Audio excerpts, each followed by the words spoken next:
This Wednesday marks the 60th anniversary of one of the worst fires in Brisbane's history. The ferocious Paddington tram depot blaze would forever change the city, the beginning of the end for its trams. Max Futcher explains.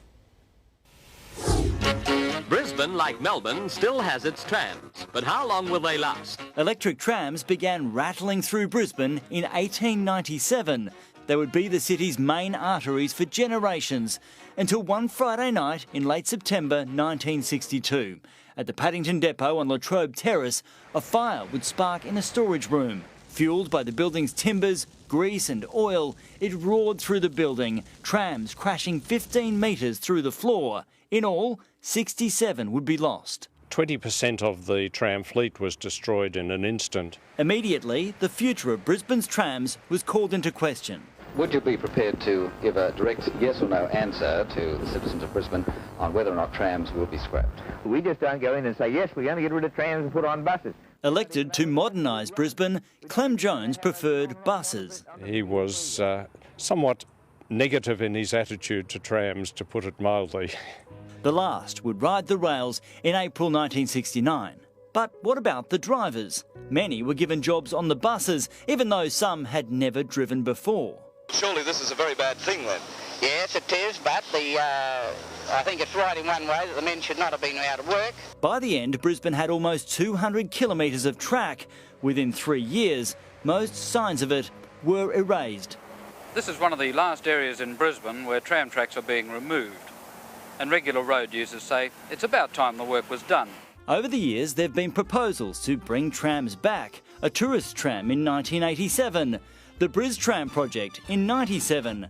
They would never leave the station. But in 2016, Brisbane Metro was born, going underground between Woolloongabba and Hurston, a bus-tram hybrid. It would evolve into the Brisbane Metro, currently being tested. It's scheduled to start carrying passengers in late 2024. Today, 20 examples of our tram heritage are kept running by volunteers at the Brisbane Tramway Museum. Biased perhaps, they cast an envious eye to Melbourne and wonder what might have been. A few years ago we had a large function here at the museum in an anniversary commemoration, and the Lord Mayor of the time admitted that he thought it was probably the worst decision that the City Council had ever made. What might have been. On to the weather now, and Tony, what can we expect this week? Well, Katrina, we're in for a little bit of a mixed bag this week. More sunshine tomorrow, then storms developing into the middle parts of the week, then more sunshine at the end of the week. Now today, not too much variety, but I don't think too many people would have been complaining with the beautiful blue skies across the region. And it's a really stunning evening here by the Brisbane River at Southbank. Let's get in and check the temperatures. It was a warm one. Most inland spots for the southeast reached 27 degrees. Canungra dropped to 8 overnight before a top of 26, and the Gold Coast a touch cooler on 23. Onto the satellite, all quiet over Queensland thanks to the influence of a weak high centred just over the border in northern New South Wales. Elsewhere, a trough is bringing cloud and triggering showers and storms over South Australia. That system moves east tomorrow, bringing more rain to Victoria and New South Wales. Cloud thickens over Western Queensland, but we shouldn't see too much rain with it just yet.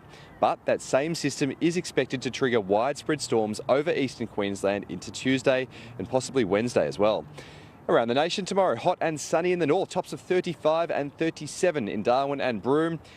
By contrast, frequent showers in Adelaide and Melbourne. Well worth packing the raincoat if you're headed there. For northern Queensland, all pretty quiet, mostly sunny skies across the board. Mount Isa up to 37 degrees, Mackay cooler on 28. Over southern districts, high cloud building in the far west, but not much rain with it. We could see a couple of storms south of Emerald, but again pretty isolated. Roma tracking for a sunny 27 degrees. In the southeast, watch for plenty of early fog, then clearing to a mostly sunny day. Just a bit more patchy cloud than today. Temperatures similar. 13 overnight, a top of 27 at Kenmore, 26 degrees in Ferny Grove. If you're headed out on the water, light and variable winds on Moreton Bay to start, tending northeast at 10 to 15 knots in the afternoon. So here in Brisbane, possible early fog, most likely in the western suburbs, clearing to plenty of blue sky through the day, 14 to 27 degrees. Looking ahead, storms possible into Tuesday afternoon or evening, a top of 26. In Ipswich, storms late Tuesday, that should linger to some more showers and a possible rumble on Wednesday. Gold Coast's storms late Tuesday, showers Wednesday. Wednesday, then clearing to mostly sunny skies again on Thursday.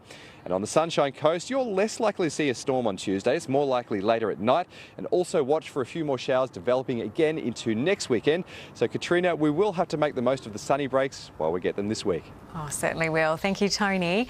That is all from us this Sunday. Thank you for your company. We will have updates throughout the evening, but for now, from all the team, have a great night.